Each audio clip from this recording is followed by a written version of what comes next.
Welcome back again guys to my channel. This is Janel Idanio. At sa video kong ito, ituturo ko po sa inyo kung paano mag-renew ng business permit sa Makati City Hall step by step process.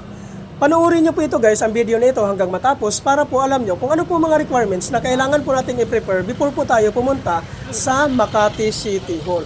So ano po ba ang mga requirements na kailangan natin i-prepare?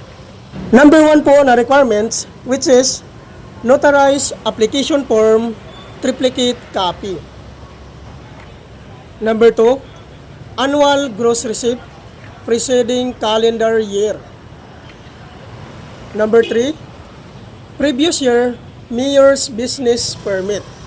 Kailangan guys, i-photocopy natin guys ang previous year natin na mayor's business permit at saka yung billing assessment at OR po.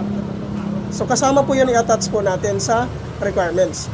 Ang number 4 naman po na requirements guys, which is audited financial statement, income tax return for the preceding year which were filed with the BIR on the current year.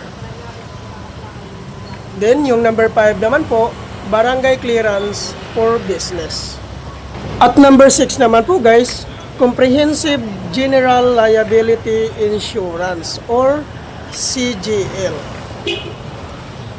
Number 7 naman po, fire safety inspection.